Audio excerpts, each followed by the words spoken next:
This is the one with Planet Chinatown, A Beetle Backpack, A Time Coat, The Death of the Doctor, The Return of Rose, and Leeds. It's called Turn Left. Here we go! We're still on our endless voyage. All through time and all through space. With Sabine and Angels now. Dalek, Cybers, Uden, wow! Tennant, Smith and Eccleston. And Capaldi, he's the man. Doctor Who is cool again. That was Russell's master plan. Who back when? Reviewing all new Who there is. Who back when? Subscribe and rate on iTunes, please. Rose and Donna, Amy Pond, Rory, Martha and beyond. Join us on this odyssey. What other choice could there be but Who back when? Who back when? Hi everyone, welcome to another episode of Who Back When, a Doctor Who podcast. /podcast. Oh.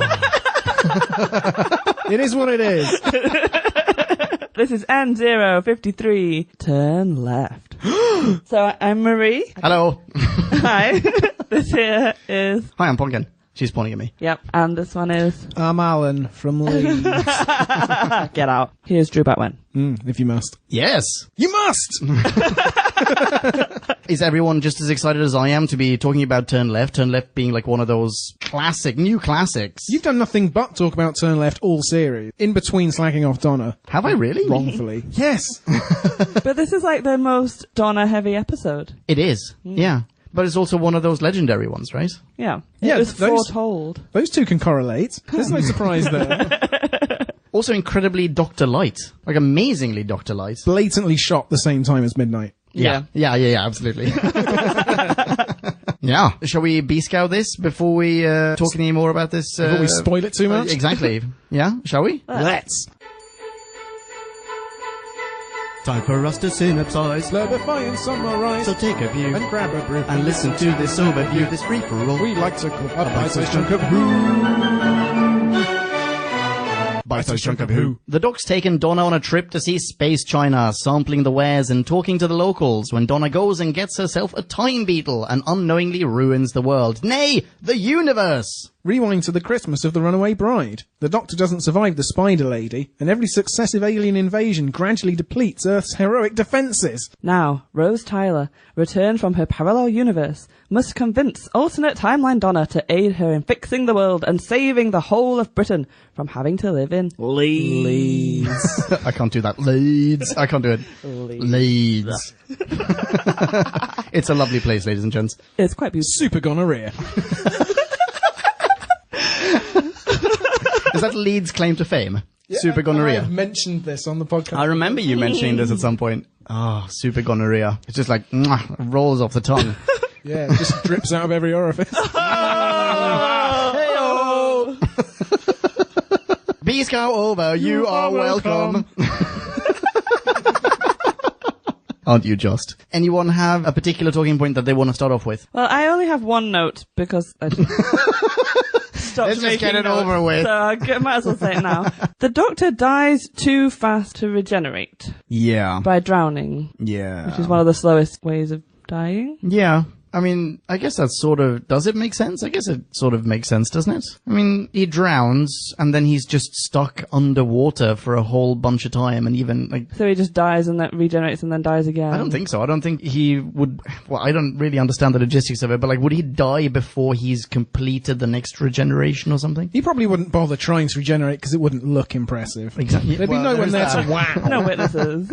I feel like this makes sense. You don't regenerate after you've died. You regenerate shortly before you die. Like, you are dying, and you regenerate. So, I mean, if someone shoots him in both hearts and he is just stone cold dead, then, yeah, there's nothing inside him that can trigger the regeneration. But why wasn't he regenerating whilst he was drowning? And then that's a good question. And then, if he gets more power to like save himself, like he grew a hand back, Yeah.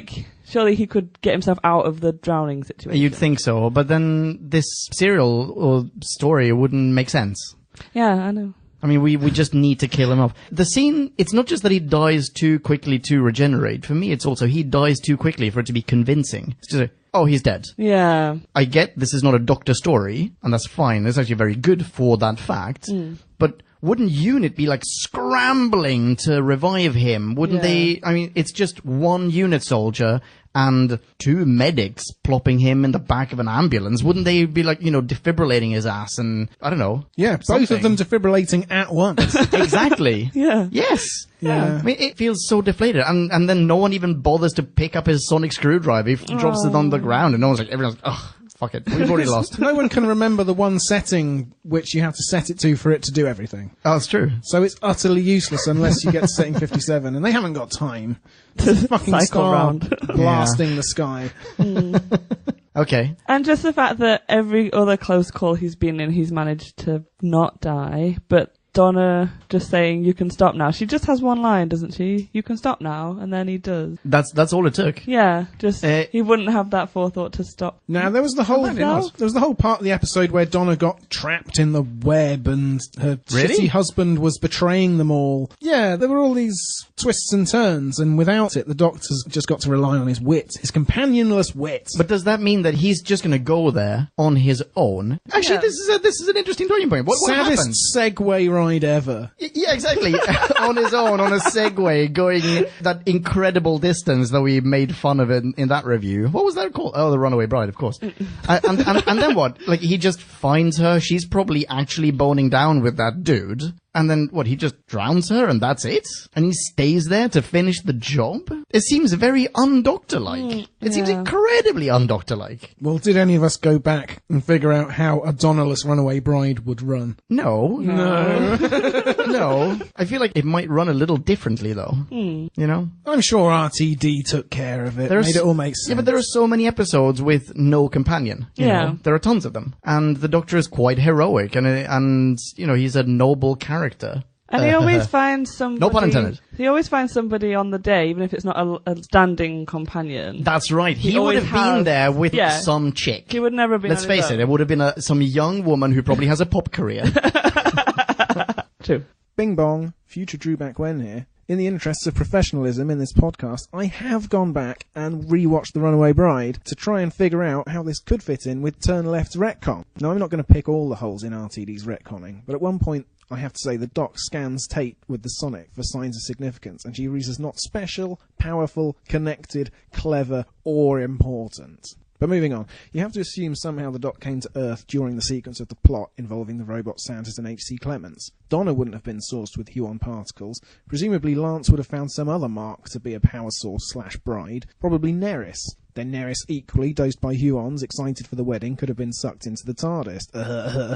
So the difference has to be between, as I see it, Donna being great and Neris being crap. I mean, there's no real other reason why Neris can't sub in, except she's blonde, so maybe Doc would have been too paralysed with rose grief to function. What Marie said is basically true, I think. He would have been enjoying his genocide too much to remember any humanity, and he'd have been caught up in the explosion and wouldn't have gone out in time. So, well done, Marie. Bing bong. So yeah, my one note was putting into question this entire episode. Great. Yeah. Even though you questioned the fundamental core, the basis of this episode, did you like it? I did like it. Yeah. Hey. Yay! I have more fundamental core problems with it. Oh, me too. Oh, this is going to be great. Wait, hang on. Since I just asked you, Drew, did you like this? I did. Of nice. Yeah, I liked it as well. Yeah. We're all in agreement. It is a very good episode. We are on an incredible run here, frankly. Oh, this season ends spectacularly. I say that. I've already seen the next one. Well, I mean, this is the 4th one in a row. Didn't like it. That's great. Yeah, anyway. Quite. Yeah, sorry. More about that in approximately 2 weeks' time. So, yeah, sorry, Drew, you were saying? Oh, yes. Sorry. We've had Silence of the Library, Forest of the Dead, Midnight, and now this. I mean... It's a good run. Oh, yeah. If this were a 4-part serial, it'd be one of the top of all time. It really would be. I actually have to confess, Go for it. I think The Unicorn and the Wasp, and you said to me, did you watch this the first time round? Yeah. And I very smugly went, of course, I watched them all. And then I went home and sort of thought about it, and I think that might have been the last one of this series that I did watch. Oh my goodness, you haven't seen any of the other ones? Because, I've seen them since, But at the time, I just got so bored of Donna and the crappy episodes, and I just gave up. And I had no idea that they actually got really good after that. Well, that serves you right. I know. I'm sorry. Yeah. But I've seen them all since. But at the time, because like we were such big fans, I remember running home to see it on a big screen rather than sitting on my shitty little laptop screen. Yeah. To get there in time to see it. And yeah, that series, I just kind of went, I didn't bother anymore. So. Cool. Well, you're all caught up now. Yeah, they made up for it. I should have stuck it out longer. Heard that before. Hello, live audience. You should have stuck it out longer. Okay, can I ask a question? This is one of the things one of the fundamentals that breaks it for me a little bit. Rose is stuck in the other dimension, right? She's stuck in that parallel world. Yeah. Really doesn't seem so to me. I mean, it seems like she can just literally run between universes. Because the fabric of time is falling apart. Yeah, all that the it? universes are under threat, and when that happens, the fundamental rules change. Yeah, probably. Yeah, all of reality in its manifold potentials and possibilities is collapsing in on itself, and in the process of that collapse, new pathways are opened up. Okay, so only because of that can she now travel between universes? Yes, exactly. Okay. So we had another, was it in Runaway? It was in Runaway Bride, wasn't it? When she isn't wearing the time beetle. The actual Runaway Bride episode. Doesn't that end with Donna running up, Rose running up to Donna? The two of them don't recognize each other. Bing bong. This doesn't happen in the Runaway Bride at all. Unless Leon means the alternative version in this episode. But what I think he means is Partners in Crime. Bing bong. That's another case of Rose just running back and forth. I feel like there are... Okay, so... we've seen Rose communicate with the Doctor, or at least try to, using the TV screens, right? In Midnights and in whatever it was, Silence in the Library maybe, or something. Yeah. The Sontaran episode, she did that. Then we've had her run up to Donna and even talk to her. We've had, in the Pompeii episode, Fires of Pompeii, someone looks at Donna and goes, "You've got something on your back." Yeah. But that's... But she shouldn't have in that Exactly. in that universe. She should not. No. Exactly No, what I mean. She does, because you have to give up on linear causality here and things following things when they shouldn't precede things, because the beetle is feeding off that other timeline. So it has to be in some way present in that timeline as it's feeding off of it. Oh, that's very interesting. So that... Oh, that's super interesting. That's how it's devouring it! Okay, so that means... Wait, hang on. Does that mean that it splits off and it exists in multiple realities? Does that mean that the beetle will still be there when they've gone back to their own reality? But they're not going to go back to their own reality if the beetle has its way. It's just going to go nom nom Yeah, nom. but I mean, at the end of this episode, the beetle just falls on its back and is like, ugh, I guess I'm dead. And then they're now back in their own universe. Does that mean that there's now... No, there's no beetle there. Yeah, I think he killed the beetle. What the fuck are we talking about? Yeah, once the beetle falls off, then it ceases to have been in what will have been. Does the beetle remind you of any other Doctor Who alien? It does to me. Yes, the angels. Yes, the Weeping Angels. Yeah, it is exactly like a it Weeping is. Angel, isn't it? Goes It back and feeds on potential time. life energy. Yeah. Yeah, it's precisely like that. Ah, but instead of dragging someone back in time, it just feeds off an alternate fork. Yeah. Yeah. Wow. But the angels don't change the future. They just, They just fuck you up. Yeah, but it's like the potential life. But what could have... Everything, right? It's not necessarily the timeline, but de facto it's the same thing. Yeah. I mean, the angels feed off the children you didn't have, the people you didn't meet, the job you didn't go to, yada, yada, yada. Same thing here. Yeah. Right? Yeah. Yeah. So, yeah. Also, does this mean, I mean, oh, God, you know what? It's really, I feel it's, I'm really working myself up here. It's a little bit too easy to travel in time in this episode. Yeah. You can be a beetle, you can put on a fucking coat. Oh, I guess universes are collapsing in onto each other. She'll just jog from one universe to the other. It's a little bit too easy. And Rose gets there with pinpoint accuracy Yeah. every other time. Yeah. But when they send Donna, oh no, I can't quite get there in those 3 minutes that I have, or... Yeah, I know. And it's And- just a coat. Okay, no, this is... She doesn't even button it. It is a time to just button the time codes. This is my other big problem with this episode. Yeah. Is the whole, you're gonna have to die. And then she goes, oh, but it's okay, I just ceased to exist, but I'll be there in a different life and it's fine, you don't have to die. Which And is then- true, by the way. And then the look that Rose gives Yeah. her is like, no, you are gonna die. Yeah.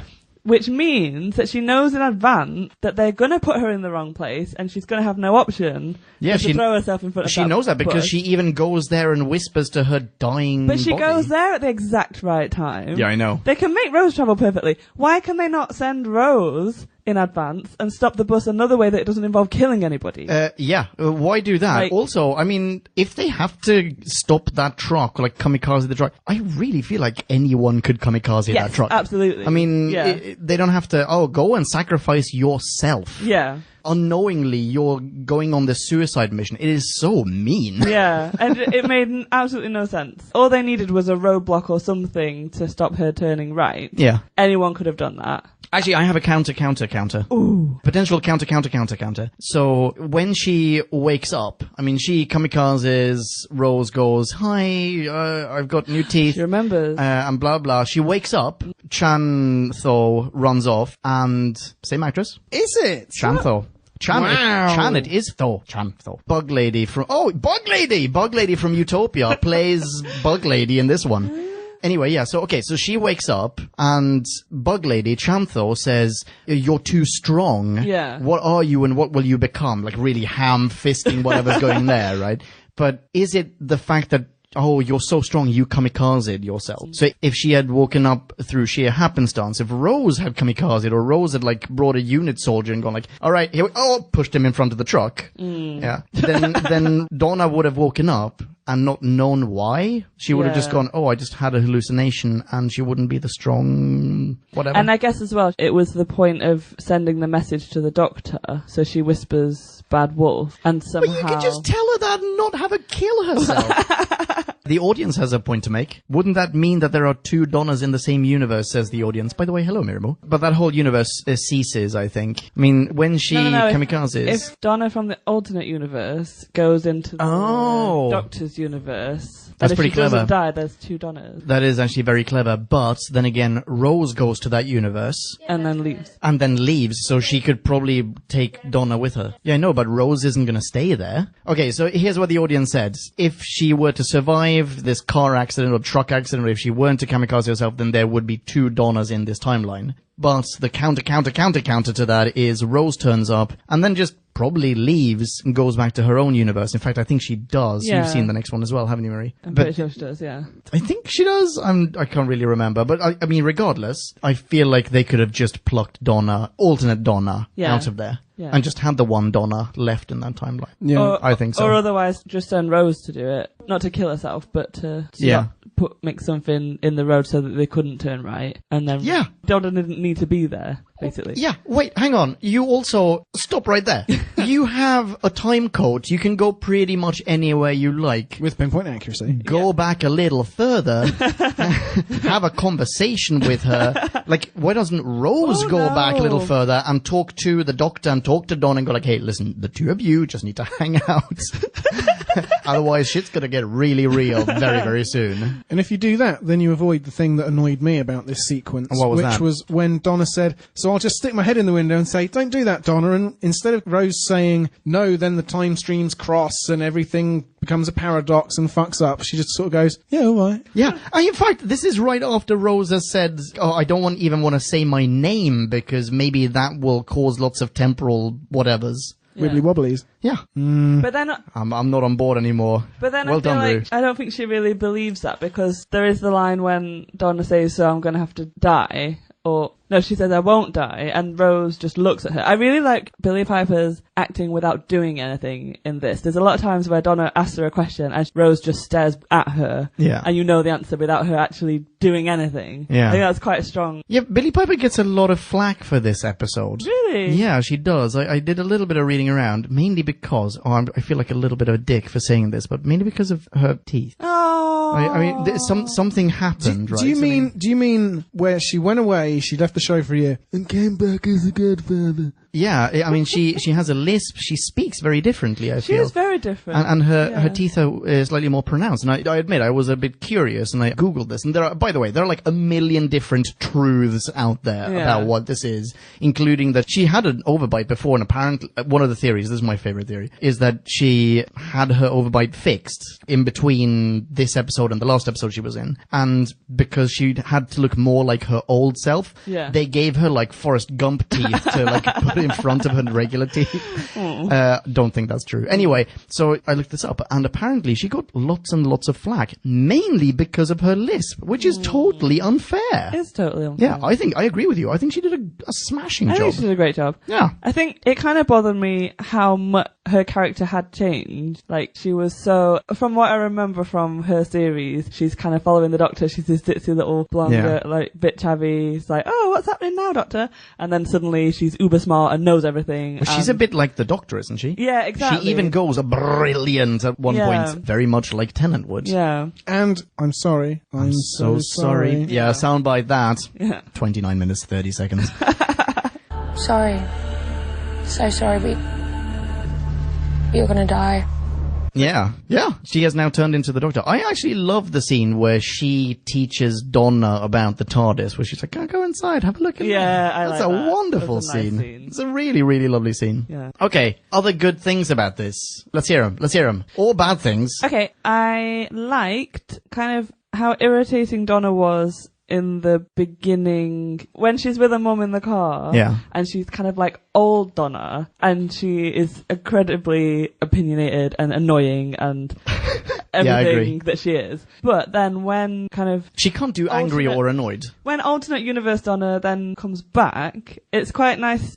Well, that juxtaposition of, oh wait, here's one Donna who can actually handle emotion, and here's one other Donna who struggles to act even in the most like basic way as an annoyed person. But I feel hang on. Oh. Do you realise what you're saying? You're saying Donna Noble can't act annoyed. Yeah. I don't think anyone in podcast land is going to agree with you. I don't find her convincing when she's annoyed. That's when she does the most annoying gesticulations and articulations. That's when she's like the most Donna-like. Like imagine that, you know, when she's most Donna-like. Yeah, you know when they go to Leeds, when they're in Leeds and the one neighbour just goes like, oh, well, they miss one mortgage payment and they kick him out and now you're moving in. Ban it, Vera Duckworth! Ears! Also, redlined. Oh, wow. When she turns around and starts shouting at that neighbor, that's a return to the old super annoying Donna. Absolutely. She can't act very well in that mode. Hang on. If she can't act in that mode, I mean, everyone has a way of being annoyed. Yeah. Now, if you're saying she can't act in that mode because she always does the same thing wrong, that's just her different way of being angry. Fine, then I'm just being a racist and she is annoying when she is angry. I don't know. I mean, most of her appearance on Doctor Who, she is annoyed, right? I mean, she's... How can you tell? Don't make me do this, Drew. I mean, that's the persona that they cultivated for her, right? Yeah, absolutely. And I mean, I think... I'm not wrong in saying this, right? This is the reason most of us who find her annoying find her annoying. Yeah. It's because she overacts when she's annoyed. Right? Everything's too big. It's way too big. Yeah. And much of this episode, however, has her step away from that and just be dramatic. She's sad. Yeah. She's lost heart. And that's where you can see... Crap, she can act, and I like that Donna. Unfortunately, that's the minority. It's the majority of this episode, but it's the minority of this character. But that's why I thought it was a really good episode, because it juxtaposed the two, and it made annoying Donna was like old Donna that didn't know what was happening. And then the Donna that you could relate to was like the new Donna. Yeah, most of new Donna. Yeah. Most of it. And I think it kind of showed her journey with the Doctor, but condensed into one episode, and you saw how she'd grown and changed in that one episode. Yeah. Yeah. So I really liked that. I agreed. Me too. Yay. Hooray for positive notes. Drew was saying nice things about Donna now. I'm smiling. Yay. Drew, give us another point. Give us a bullet point. Okay, you say Donna can't act, but here we go. I think if you go to the start of New Donna's journey, and you see her group of friends in the pub, I think you'll find she's by far the best actress of any of them. Yeah, that's probably true. She's better than the random extras, Drew. Is that what you're telling us? Yeah. That's exactly. Don't forget the dude who's in the corner raising a pint with his friends. Yeah, nowhere near as convincing. This is how we drink. Hurrah! Exactly. She's way better than that. She is. Yes, you are right. They have their little mini interlocution, and she's certainly the most convincing of them. And, I mean, the most charming, etc., etc. Basically, I'm just drawing attention to the actress sitting immediately to her right. Which one is that? Is that the one who stares? No, that's to her left. She's the one... Oh, it's like, oh yeah, exactly. Go in and grab him. Exactly, go in and grab him, gal. Yeah. Oh, it's a club full of dudes. Go in and grab some dong. That's such a weird conversation. It's like, oh, don't go there. It's very busy. I know, it's Dick City. What are you talking about? That's how me and my friends talk. Wall-to-wall balls. But yeah, the blonde girl that stares at her back. Yeah. Actually, she's not bad. I quite like her. Yeah. Right? Well, she's all right. Oh, you're so judgmental, Drew. She's no Donna. No, exactly. No, she does all right in a role that requires just staring weirdly. Fair enough. But I think that's a nice scene because nothing's really happening. But imagine you're Donna and somebody stares just slightly off all the time. You'd be so paranoid. I thought that was, Yeah, I like it. Then Rose does the same. And it's like, can blonde women just see something? Oh my goodness, I hadn't thought about that. Yeah, maybe that's exactly what's happening. Yeah. Isn't the soldier who trains a rifle at her, isn't he also blonde? I think so. Well, they know. Yeah. That's weird. Speaking of which, did anyone else think of the redhead league from Sherlock Holmes when she's asked to enter Chantho's palace of fortune-telling beetle thingies? Apparently that was a trick, though, that they would... Oh, really? But I think that they would pick anything that was distinctive about you and say... You're annoying! It's free for annoying people today! Poor Drew. I'm so sorry, Drew. While we're on the subject of Chantho, okay, as an extra in this episode, I thought she did a great job. I thought she perfectly nailed the escalation of intensity. Yeah, in that cold open. That cold open became structured around her. That was Chantho, fortune teller, beetle pimp, whatever she is. Beetle pimp. In the beetle what's brothel. her agenda? You're right. What is her agenda? And is she a pimp? Is she the pimp or is the beetle the pimp? Is she an extension of the beetle? What does she gain from this, dude? It's really weird. Some beetle juice? Beetle juice! Say that twice more. It's not gonna happen. Okay. Also, poor Chantho, what's her name? Cheapo Chong. Okay. So she played an Asian stereotype in bug form in Utopia, and now she's playing an Asian stereotype or Far Eastern stereotype in Turn Left, in Chinatown, on planet Chinatown, which is not Earth. I mean, Donna even says, like, oh, Earth, oh, it's this planet, you've never heard of it. Yeah. Because this is planet Chinatown. The same way that there was, like, planet Wild West in Star Trek and planet whatever, right? But... yeah. It's poor Cheapo Chong who just... I'm sorry if I'm mispronouncing that, but I mean, yeah. It is definitely a cheapo concept. It is, yes. Yeah. Ka-ching. But at least it's not Japan this time. Exactly, because there's some BBC exec who's like, well, no one knows where she's from anyway, right? I mean, she'll return as, on planet North Korea next week, and yeah, where they go to drink the North Korean Guinness or whatever it is they're downing. Yes, exactly. More extras. Extras? A bit more than an extra. Okay. Donna's mum in this episode. Oh my goodness. Is a stone cold fucking horrible B-word. Yeah. She is awful. Ugh. And there's more to it that we're not told about, at least yet, or maybe it isn't revealed at all, where the mum says, oh, it's because of your dad. Because we established at the beginning of this series that the actor who played the dad suddenly died. Oh, yeah. And they didn't have time to react and give him a new storyline. They were just like, grab Cribbins! Send up the Cribbins signal! And they got him in, and we'll figure this out later. And now something's brewing where the mum is bitter and is just taking it out on her daughter. I think you're right. I hadn't read that much into it, but I think you're completely spot on. I mean, she's not just a bad person. She's a terrible mother. She expresses dismay and just disappointment in her daughter. Like, oh, you're just disappointed in me. Yeah. I mean, really awful. Really cold, yeah. Yeah. And she's not really done anything at that point. She's she's looking for work in London. Yeah, and Donna and Wilf are just constantly being so positive and trying to salvage whatever morale they still have. Yeah. And Donna is even, because there's only this one way she relates to her mum, she's even inviting, go on mum, have a pop at me. And the mum won't even do that. She's like, no, I'm too tired. I'm too indifferent to even belittle you. Yeah. Ugh. Oh. Ouch. Poor Donna. Poor Donna. I've just thought of another Donna scene that I like. Go for it. Okay, so... How can you choose? There are so many. There's so many. There are in this one. The Italian family are downstairs singing and she comes in screaming and blazing in, can you keep that noise down? And then cut to she's singing along with them. I thought that was really sweet. Yeah, that is a very nice scene. Yeah. Yeah. Yeah. In fact, all the bits, especially not as much with her, but with Wilf and what's his name, Rocco. Yeah. Oh my, it was super powerful. Yeah. Really powerful, heart-wrenching scenes, especially when Rocco and his family have to leave when they're going, they're being taken away to the labor camps. Yeah. Wilf, there's something about Wilf's eyes. It's just like you can see tears in them. Yeah. Always. Yeah, I know. Just breaks your heart. Well, he's old. They're watery. Oh, is that how it works? Yeah. He just has to blink a couple of times extra hard and suddenly he's weeping away. Give him an Oscar. Or a tissue. That's the secret.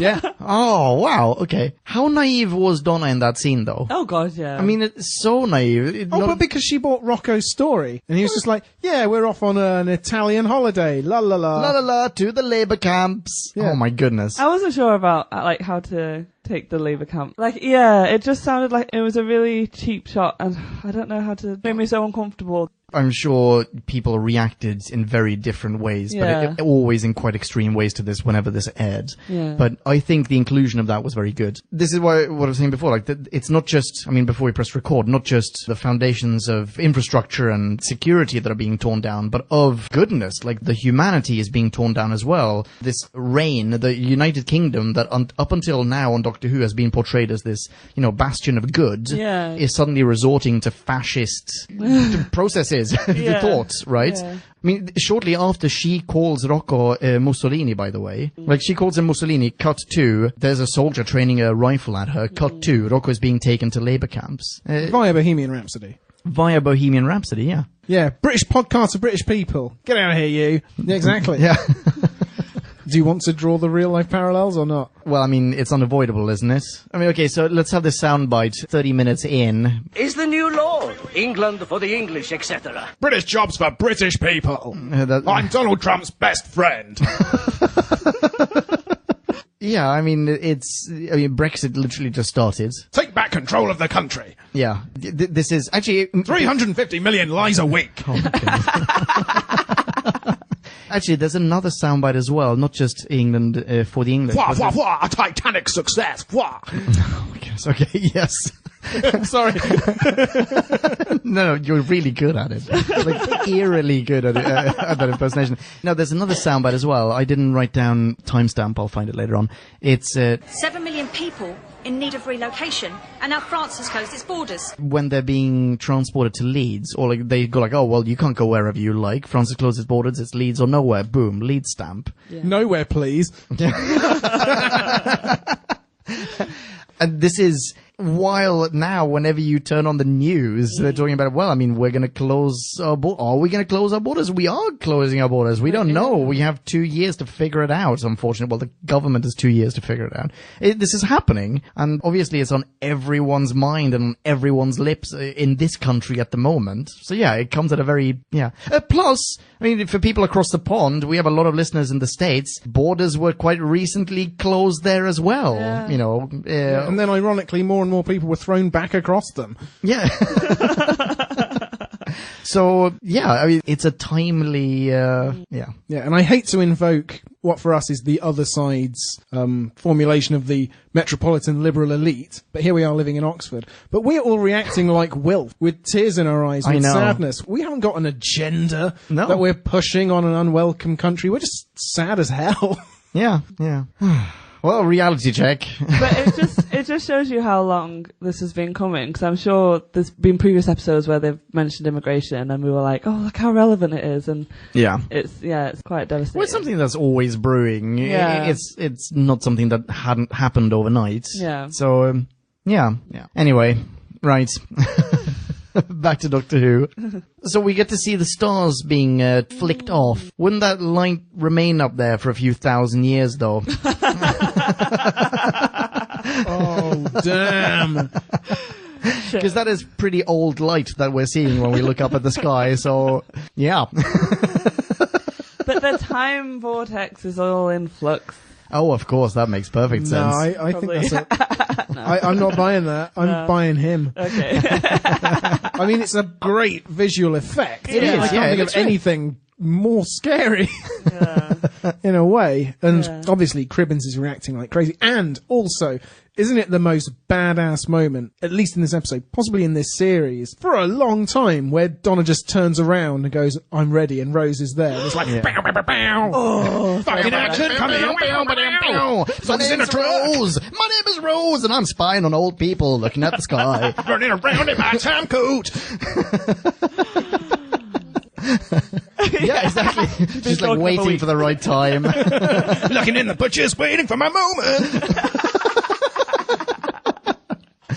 Wait, hang on. So, I mean, she's running back and forth. Can anyone run back and forth? No, just Rose. Just Rose? She's the only one with a time coat. Yeah. She isn't wearing the time coat, though. She's just wearing her purple whatever. Oh, this is when they're doing the weird flashy off-screeny device. Yeah. Yeah, nobody else has a device. So she has a device. I mean, we never get to see the device, I mean, a right? storytelling device. I mean, I don't think she's holding a button that she pushes. Okay, I don't know. but there must be something technological behind this, right? She's not just like... Yeah, is it like... There must be. She says very clearly, like, oh, well, you will have changed your mind in 3 weeks' time. I'll see you then, basically. Yeah. She knows for a fact that she can come back 3 weeks later. It's a great line. Oh, it's really good, Yeah. Yeah, it's very good. Is it like the device that they have in Rise of Cybermen Age of Steel and at the end of that series? Oh. Ghosts and stuff. Is it... Wait, hang on. Where they're flipping between the two... Wait, can't it be? I mean, it could be. Is that the parallel universe where Rose is? Yes. That's exactly. Specifically. That is specifically the universe where Rose is. The universe where they have that gate thingy with the giant lever.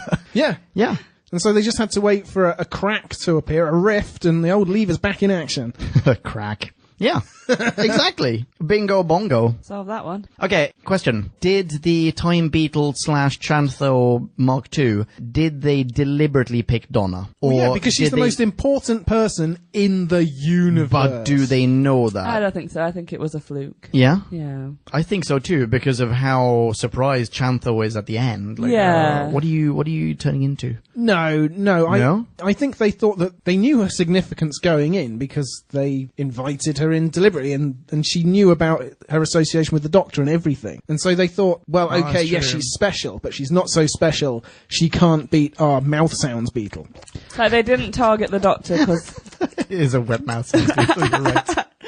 They didn't target the Doctor because they knew he was too strong, but they thought, oh, his companion is like, got all the timey travel-y bits, but isn't as powerful. Yeah, it's true. But then Donna was a force to be reckoned with. At some point, do you think Chantho can sort of pseudo-read her mind in a way? Because Donna doesn't give her any details. She just has that weird episode where Chantho goes, I mean, her name's Chantho, whatever, where Chantho Mark II goes, oh, it's just the incense. But I think she's actually seeing that memory to some degree. I mean, she goes like, oh, well, you didn't what if you turned right? Donna hasn't told her about the car and everything. She just had what looked like mini orgasm in this room. It just looks very weird, like a convulsion. Strike the orgasm thing. She's like,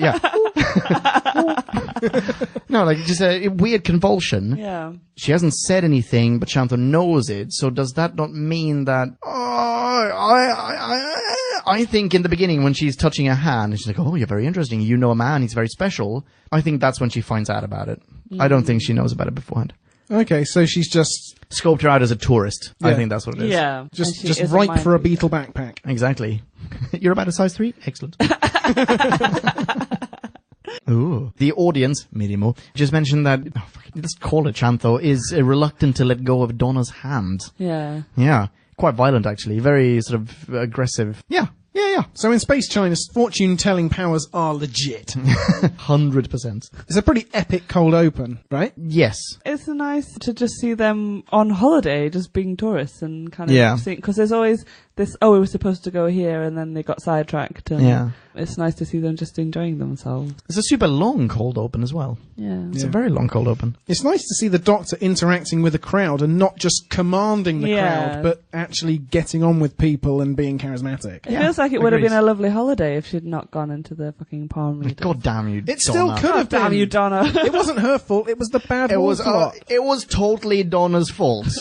She ruined everything. No, what was going to happen if she hadn't gone in there? 20 seconds later, everything would have turned to bad wolf, but there would have been no reason why. Dude, there's no such thing as a free fortune. She should have known that. Mm-hmm. Yeah. Anyway, why does everything turn into bad wolf? Yeah. That really that annoys me. Really? That really annoys me. Ah! I just want to read out my note for when the bad wolf thing turns up. Okay. She was blonde. Told her to warn him. Bad wolf, surely. Yes! Yes! RTD, you legend! So that's what I thought of bad wolf.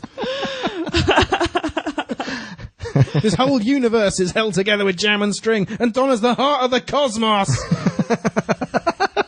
It's like a dream come true for you. Yeah. And for RTD. Fine. RTD took his greatest success. He thought, I'm going to add another dimension of jam and string. And it's like 4D jam and 5D string. I'm covered in jam. Now I'm just rolling around on the set, and you can just see my jam imprint all over the place. Oh, it's so erotic. Everywhere I look, it's there's terrible. jam. No, I don't get it. I am a human string!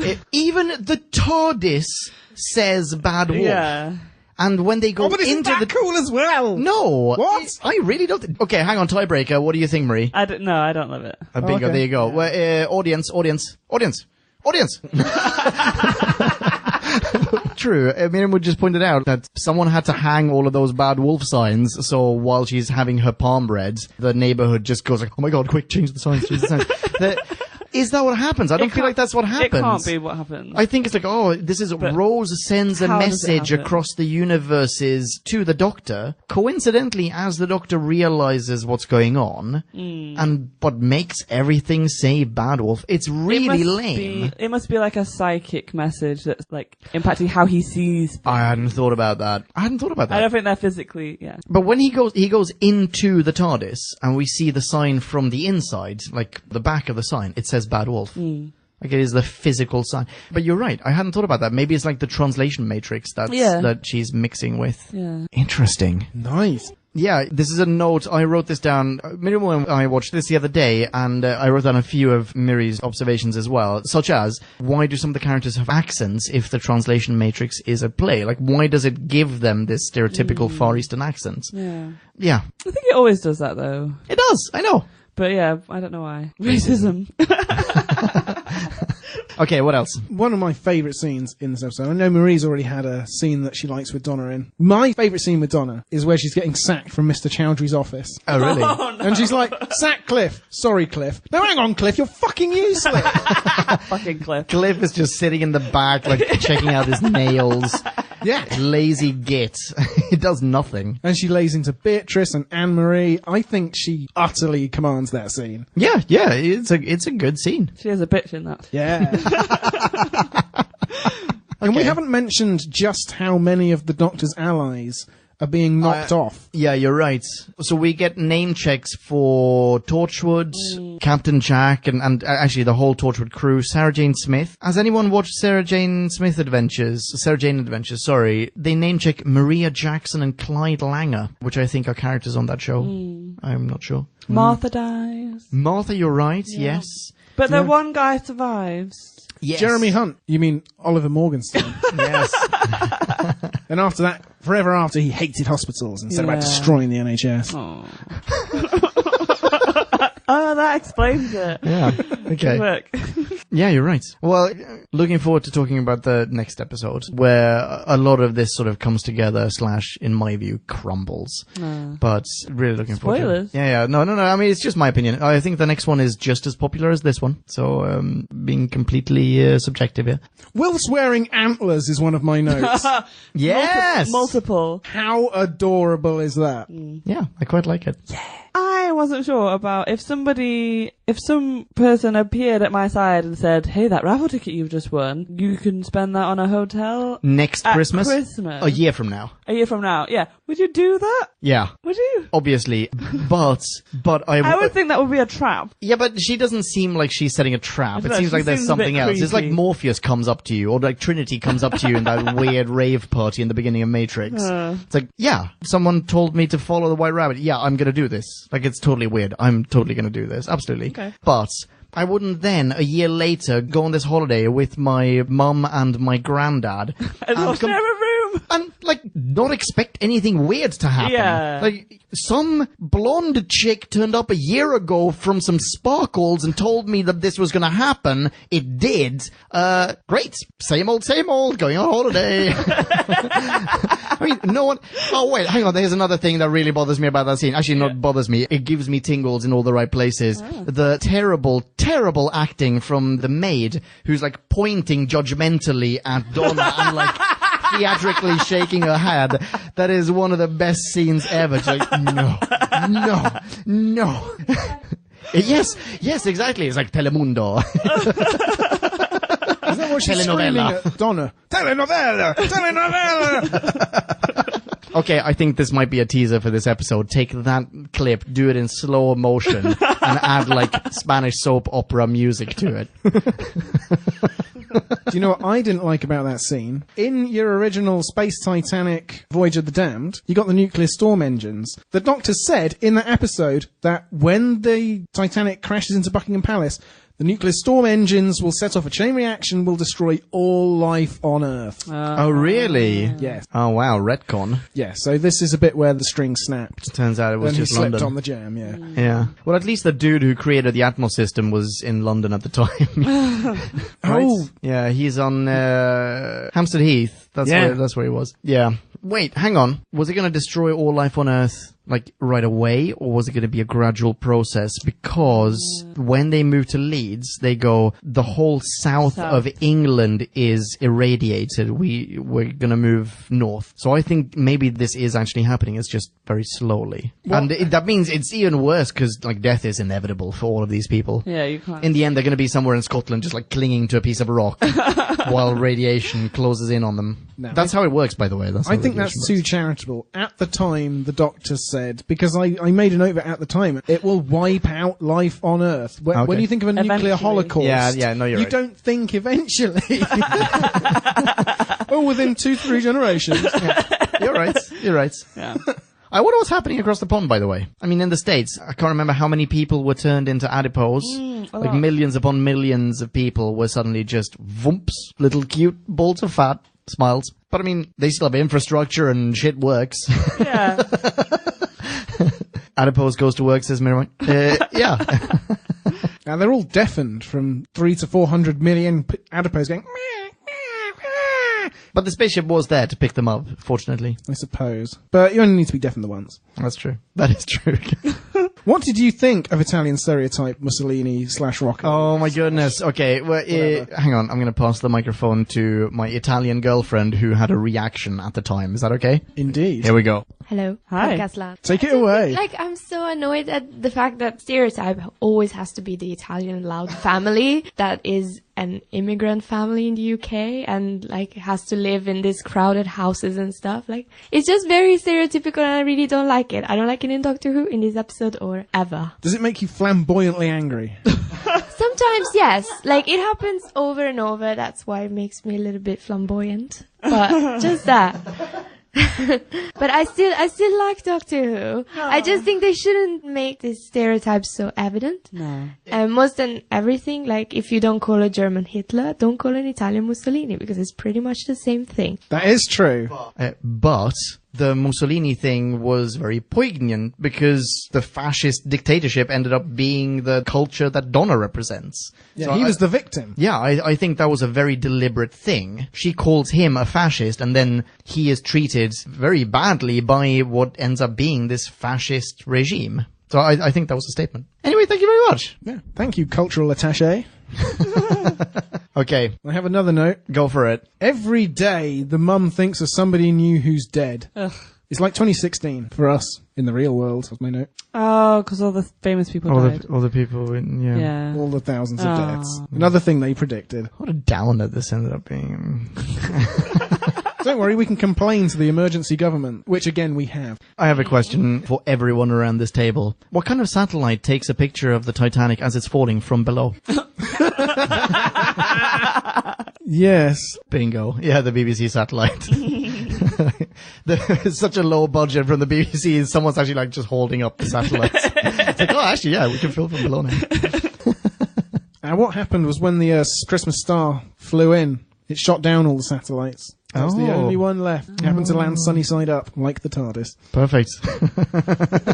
Okay, I'm just scouring my notes here for something that's worthy of mention. The option of just not going to H.C. Clements seems really unprofessional, doesn't it? I mean, she's got this job.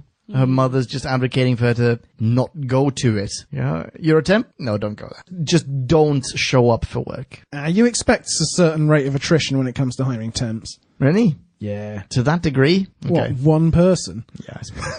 Okay, fine. They're a big city firm. She's like one of 80 people to show up or not that day. Okay, fair enough. We get another mention of the bees disappearing? Yeah, but to zero effect. Also, it's night. I mean, obviously you can't then show a bee and be like, oh, that's one fewer bee than normal. But... Yeah, but, sorry, spoiler alert, we're coming up to it. Okay. Yeah, so it's a bit of foreshadowing. Exactly, yeah. I spotted Rose a couple of times in this episode as well, so I think that's ramping up too. Oh, you don't say. Okay, yeah, so there's that. I don't remember. Do you guys remember? Please don't say, by the way, but do say if you remember what quote Donna's going to turn into. Chantho's prediction. Nope, don't remember. No, I don't remember. But there is something, right? I mean, she goes, what are you and what are you turning into? Oh, no, yeah, I remember. Oh, you do remember? Yeah. Rose also at one point says, we're getting two separate readings, one from the Doctor and one from Donna. Yeah, something big is brewing. I have no idea what it is. I'm so excited. How many episodes are left in this series? 2. 2, and then a few specials with Tennant, and that's it. Yeah. Hokey pokey. I have a question/point to make, because I don't know if you're in a position to answer this, but comparing the companions from Classic Who with the companions of New Who, it dawned on me in watching this episode, in fact in rewatching it on the bus today back from work, that New Who companions have a wholly different significance. Like in Classic Who, they were just... Have you seen any Classic Who episodes? Not really. Well, so they were just sort of these incidental characters. Like the Doctor just met someone, kind of took a liking to them, like, oh, I like the cut of your jib, and then went on these adventures with them, and then just left them somewhere whenever their contracts ran out, and that was pretty much it. Whereas here, every single companion is somehow tied to something on an almost legendary plane. Yeah. Donna's turning into something incredible. Rose was whatever. Clara was the impossible girl. Amy Pond was the mother of blah, blah, blah, you know. Even Rory was the guy who waited. Exactly. Yeah. Every companion has some incredibly epic significance. Like the Doctor can't be the Doctor without a companion, and that's what they keep drilling home on the specials that are coming up. Yeah. It's like he doesn't survive without, like, he needs someone. He needs somebody by his side. He's not the Doctor without somebody. Do you think that maybe there's another element to it as well, that he draws or is drawn to a specific type of companion? Like maybe this is why it didn't work out between him and, let's say, for example, Kylie Minogue, like, who was a great incidental companion, but she didn't have that level to her, at least not that we were privy to. Because it's quite interesting that Donna, he says, like, I met you again. I don't, in this whole wide universe, in all of time and space, I met you twice. And it is like something pulling them together. And then it's the same with Clara as well. He keeps on meeting her. Yeah, exactly. And it's like, it's not a decision. It's not like he meets someone and, oh, I like you, come travelling with me. The TARDIS takes the Doctor to where he's needed or where it's significant. It's not serendipity. So the TARDIS could also take him to meet the significant personalities in his life. Oh, interesting. Is my theory. That's a solid theory. That's a solid theory. If you want to explain it in show rather than with reference to viewing figures. Okay, I buy that. I buy that. Yeah. I loved that episode. Which episode? When they talk about the Doctor's wife. Okay, there are a lot of episodes. No, the Neil Gaiman wrote an episode. Yes. about Doctor's Wife. Oh, when she's Yeah. exactly the In which TARDIS is they explain it all. Yeah. And I loved it. anthropomorphized. It was like everything that they'd said up until that point then kind of clicked into place, and there was a reason for it. And now I totally buy that the TARDIS takes you where you need to be. cool. Boom. I buy it. I'd buy that for $1. I'll buy that for $1. It is the universe kind of pulling I guess you in. maybe Martha Jones is the exception. Yeah. Martha Jones is just someone he met. But she saves his life as well. She does, yeah. Yeah, But I mean, but- I think classic companions also save the She Doctor's doesn't life. have that story arc. Yeah, it's not that- like the universe would crumble if it Yeah. weren't for Martha Jones, Yeah. right? I mean, Oh. on her own. I mean, Yeah. if those two had never met, Yeah. she wouldn't still be one of the pivotal universe upholding Yeah. forces, I right? think that's fair. Yeah. Yeah. Oh. Yeah, anyway. I mean, it's sort of folding together with the structure of the show, isn't it? Where each companion has to be more significant than the last, and the stakes have to be raised. Yeah. Yeah. And so, once you've had the epic love story, there has to be the sort of universe-ending, like you say, pivotal significance Yeah. that everybody has to embody. I don't know what they're going to do with Bill. I don't know either. I'm quite curious. Okay, shall we round this off? Any additional points, last points? Oh, I got one. When Donna arrived with the time coat in Sutton Common or somewhere. Yeah. Sutton Court. Sorry. There was a moment when I thought, oh, they've sent her back too far. Because we get to see an 80s style boombox followed by a boy on a skateboard. Yeah. Oh, I didn't notice that. I thought that was it's probably like a fun joke on the part of the production team. They're like, yeah, we're gonna mess with people. Yeah, they should have had Marty McFly walk by. Exactly.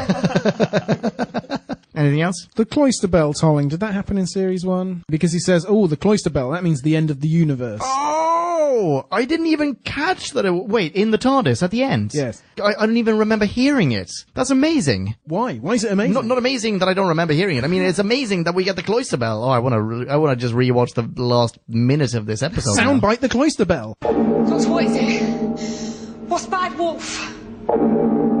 It's the end of the universe. Nice! Wow. So glad I just heard it. Cool. Cool. I just realized I had copy-pasted a bit of trivia from IMDb into my notes. And they are, the Time Beetle is described by the Doctor as either one of or pertaining to the Trickster's Brigade. Ooh, they sound fun. Yeah, and the Trickster first appeared in the Sarah Jane Adventures. That's my note. Or that's what I copy-pasted. And was apparently this thing who would do the Weeping Angels thing, or the Beetle thing. Like, what he did was go back, mess with something, and then, just reap the rewards.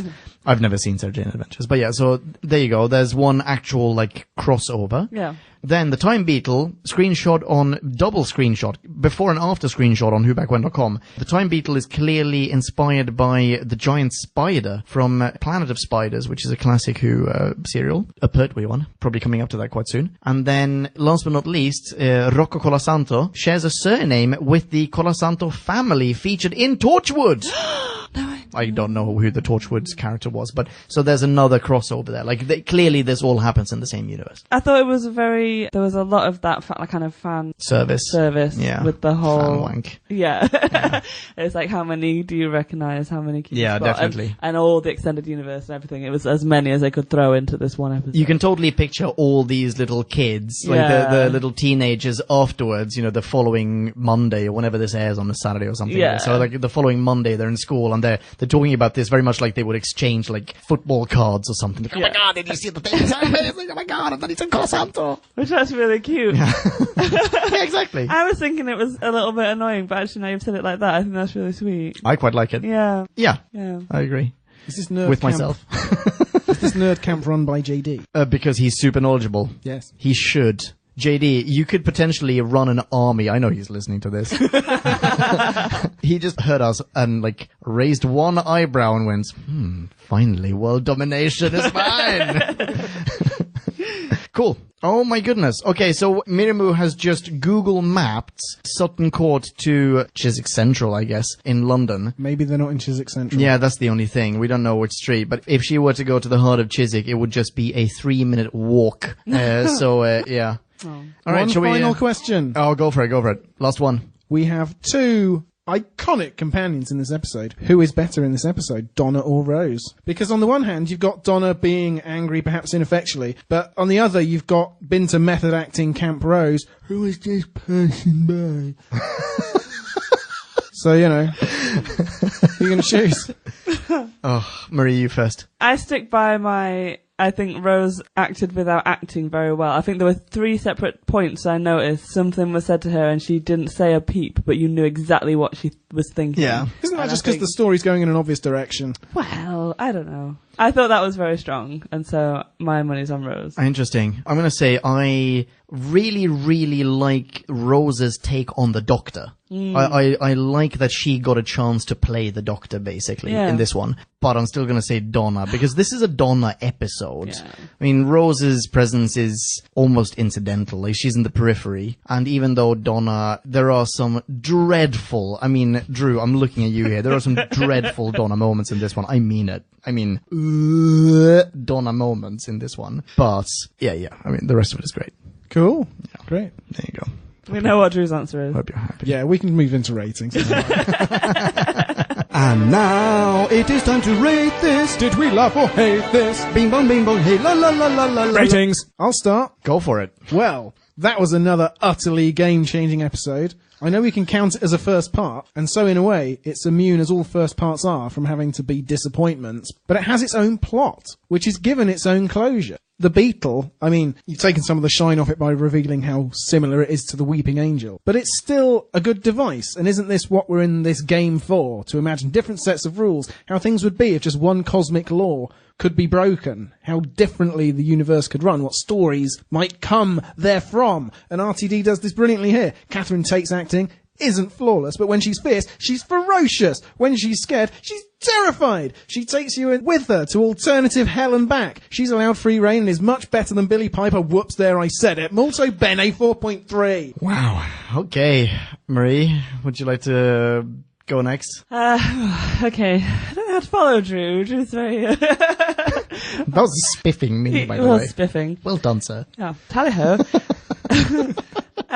I really enjoyed this episode, and I think I got swept up with it. I think in the beginning there were problems and I was irritated, and then by the end of it I'd forgotten about them all and I just took me with it. Having said that, though, there were problems that I couldn't get over. Like, why did Donna have to kill herself? Like, I don't know. I feel like they could have got around that a different way. But, yeah. I really enjoyed it, but there were problems, and so I'm gonna go with a 3.6. No! Wow! Was that yours? No, it was not mine, but that's lower than I expected. Really? Oh, that's nice! Okay, cool. Right. I'm glad that I wrote down my score for this, by the way. So, I agree with what you said, Drew. The conclusion of this season is bombastic. I mean, we have recently reviewed episodes that we've given, at least that I've given, 4.7, 4.6.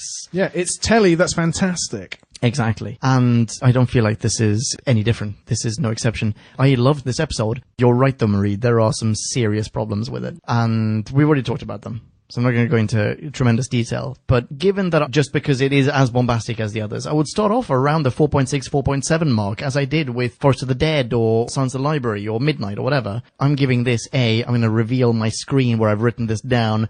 Drew, I'm giving this a 4.3. Nice! No Gasp way. You do. Gasp you should. Yeah, 4.3 as well. Ka-ching and maroonies and cheesecakes. You know what? If Possibly, Rose... I know lots of stuff, Drew. If Rose hadn't turned up at the end to look into Donna's eyes as she died and say, well done, old chap, mission accomplished. Yeah.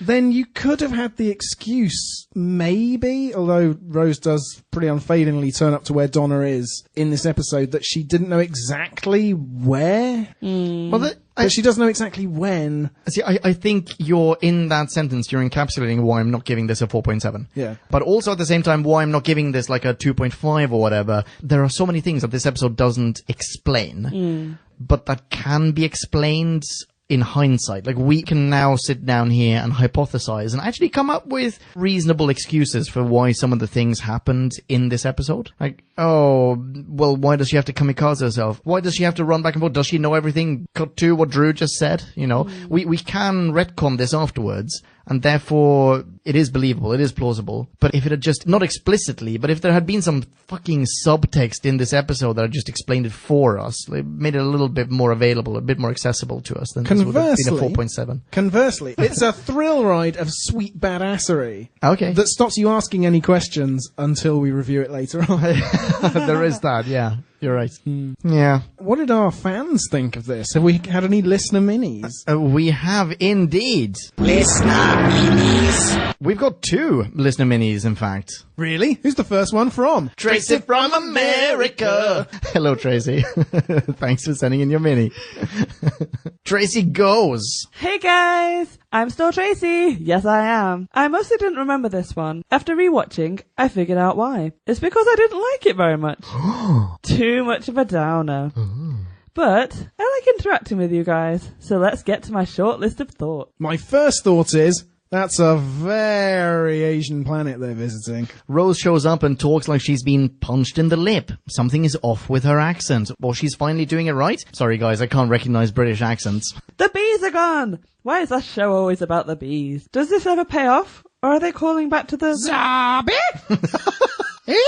Future episode. So long, and thanks for all the flowers.